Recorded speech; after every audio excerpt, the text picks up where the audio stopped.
Hello again and welcome back to Tim Talks. Today we're going to make some vegetable stock. This is actually one of my favorite pantry basic items that I like to keep on hand all the time. And this particular recipe is vegan, it is low carb, and it's just a delicious stock that you can use to flavor anything, and it's really great as a base for soups and all kinds of things. I've got a bunch of root vegetables here and some other things that I've already washed, but I've also got some herbs, and I want to just show you how you do this if you're not used to cooking from scratch. Here we have some cilantro that you can see I've just taken out of a bunch, and I've got here my salad spinner, which is full of water, and I've got its strainer in there as well. I'll show you why in just a moment. We're just going to put that in there with some parsley as well. This is also going to go in there. It's going to go in there whole. Just going to swish them around a little bit. And we're just going to leave them in there for a couple of minutes, and we're going to let gravity attract the sand and any dirt that's on them to the bottom of our salad spinner there. I'm going to set this aside while I prepare the rest of the ingredients for the stock. Here I've got my 16 quart pressure cooker, and the first thing I want to do is make sure that the pressure valve in the lid is clear of any food or any particles of any kind. Here just showed up into the light, and I see light through it, so we're good on that. I'm going to set that aside. We'll get that in a minute. Bring this over here. Now I've got a bunch of vegetables that I'm going to prepare. Like I said before, these I scrubbed clean before, but I want to remove some parts of it, like here, these root ends and everything. They might contain a few grains of sand or some soil that we don't want in our stock. Here, especially this end where the leaves were. Just going to slice that off, while keeping as much of it as we can. We can keep these in pretty big chunks, slice it down the middle, and then put it on the flat side so the cutting is a little safer. Cut this up into about 3/4 to an inch dice. We're just going to toss it in the pot. We don't have to do anything to it. We don't have to saute this stuff. We don't have to pre-cook it. We're just going to toss everything in there.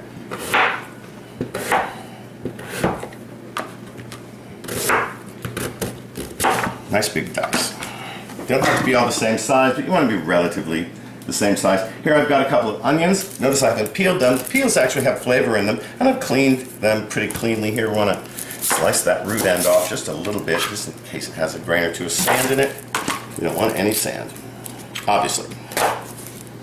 Big chunks, always good for this. Just toss them on in there.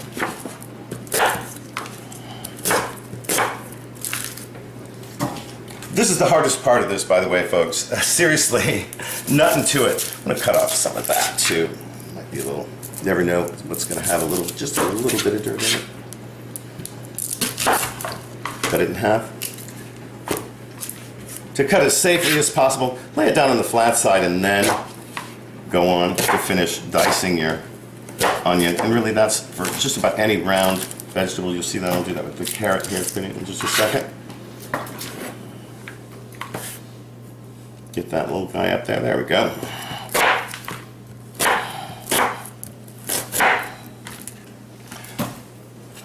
And we're going to continue with the carrot here. I'm going to slice just the ends off. And to make it easier, I'm going to cut the carrot in half this way and then this way as well. As always, lay it down on the flat side. Get rid of that. Well, peel doesn't really matter. We'll do that again with this. And really, you don't have to go too crazy on it. We want nice big chunks like this. This will be fine in here.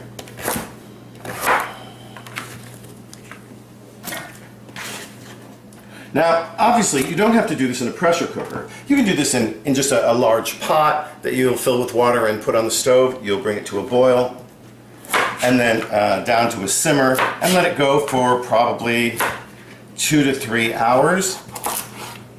And that'll be the equivalent of what we do here with the pressure cooker, which in the end is going to take probably about 1.5 to 2 hours.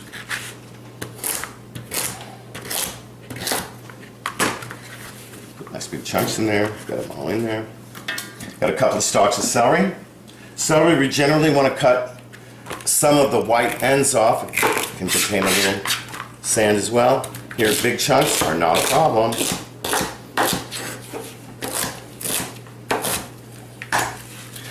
This vegetable stock is really just so tasty. The soups I make with it, whether they have meat in them or not, are just just delicious. I'm always very happy with the results when I make this sort of thing. As I mentioned before, you could add other vegetables. You could add, actually if they'd had one at the grocery store, I'd put this in, a parsnip or perhaps a bulb of fennel, or even the stalks of fennel would be really great in this. I don't have that today, so we're not going to use it. I'll actually use fennel seeds. Got a head of garlic here. Just going to cut it in half and toss it in. Skin and all, no big deal. Here I've got some ugly tomatoes that I've ripened from green in my garden, and I'm going to just pierce them and toss them in as well. There's not much left to do here except to season the mix. Here I've got some kosher salt. I always use kosher salt because I find it easiest to measure in my hand. And here's what I'm going to do. I'm going to put about a tablespoon in here. It's not going to make this taste salty. It will simply enhance the flavors that we've got there. That's about a tablespoon. Let's toss it right on in. I have a lemon here that I'm also going to slice into quarters. Toss on in. Delicious in a vegetable or any other stock. Instead of using ground pepper, I'm going to use whole peppercorns. Here I've got my jar of those. These are beautiful, lovely peppercorns from India. About a half a teaspoon to a teaspoon. Toss one in there. I promise that won't make it too peppery. Trust me. Some Italian seasonings. Again, don't spend a lot of money on seasonings for stock. About a tablespoon does it. I'm going to also use some fennel seeds, which I really love, and especially since I don't have any fennel. About a half a teaspoon of that will do it. Oops. And I've also got some yellow mustard seed. If I had, I don't know, I could add coriander and cumin if I like. Actually, I think those kind of overpower a little bit. Here I'm just going to use a teaspoon or so. Pop it right in there. Close up our bag. Now, our next step is to fill our pot up about 2/3 of the way with cold water. I'm going to do that. While I do that, because this is quite a big pot, I'm going to go away, and I'll be back once the pot is full. Okay, well, now our pot is full of water, well, 2/3 of the way full of water. You can see I've got the veggies and herbs and seasonings floating around in there. I've got it on high heat here, so I want it to come to a boil and build up some pressure in there. I'm going to secure the lid on, as they say according to the manufacturer's instructions. And I'm also going to place a weight of 15, actually, yes, this is 15 pounds on top there. And we're going to bring this to a boil, and we're going to, once the my little topper here starts to bobble back and forth gently, I'm going to turn the heat down eventually, and I'm going to let this go for about 15 minutes. Welcome back. I've got my pot about 2/3 of the way full of water right now, and our last step is going to be to finish washing and spinning our herbs, and they're right down here. I have them soaking in this this water right here. We're going to move over to the sink, and I'm going to gently lift them out of there, shake off some of the water. If there's any dirt in there, it'll remain in the bottom. We're going to dump that out and give it a couple of spins. Although, not that it matters, because we're going to put it in a pot full of water, right? Get the final debris off of that. So a little bit of water left over. Get rid of that. And we're just going to dump them in. There we go. No fuss, no muss, right? Anyway, next we secure the lid, and I'm going to turn the heat up to high, and on top of my lid, I've got a 15-pound pressure topper. Stick that on there. I'm going to let this go. I'm going to let this go on high until the topper starts to bobble back and forth, and we're going to let this go then for 15 minutes, and when we're done with that, we'll be back and I'll show you the next step. Okay, we're back just briefly here. I'm going to show you exactly what I mean by having the little topper on my pressure cooker start to bobble. We're just about to reach the maximum pressure here, and I'm not sure exactly how much that is in this case with 15 pounds of pressure on top. You can hear the sound starting to sort of sizzle out of there, and pretty soon this topper is going to start rocking back and forth. We want to keep that happening more or less gently throughout the cooking process, which in this case is only going to take about 10 minutes. We're sizzling away. And here we go, just starting to rock gently back. Come on, baby. Rock on, baby. You can see my my lovely canner. I've had this since 2006. It's September of 2018 right now, and see it's starting to move on its own. It's well worn. I've used this for canning and for cooking for years and years and years. This is really one of my favorite fishing jackets. Here we go. You can hear the sound of it sort of hissing. Now it's starting to rock back and forth pretty gently. We don't want to keep it on the highest heat. I've got it on the highest heat on my stove right now. We want to kind of back off on that once this gets going really well. And I'm going to set my timer for 15 minutes. We'll be back when that's over. Okay, it's been 15 minutes now. You can see that's rocking away pretty hard. I'm going to turn off the heat.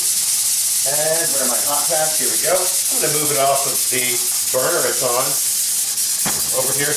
And now I'm going to let it cool down just naturally until this little guy right here deflates on its own and goes back down.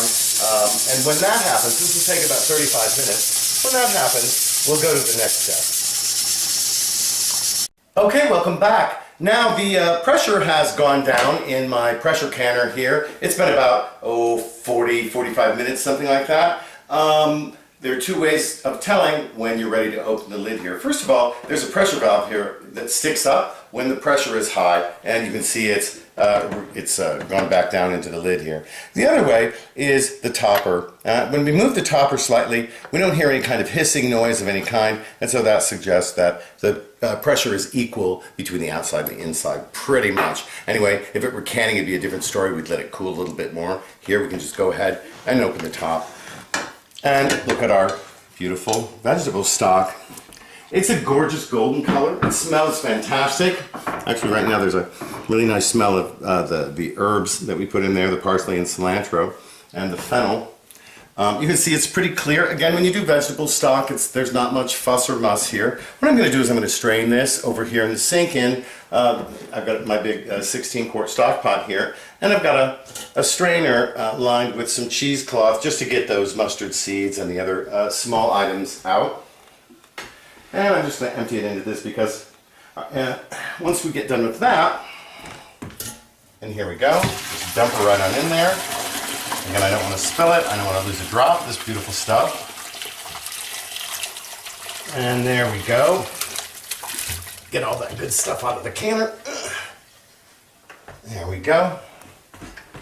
Now we're going to let that drain. And I'll be back in just a moment after I've got the canner washed and ready to go, because we're going to actually can the stock that we've made, so when we store it we don't have to put it in the freezer or anything.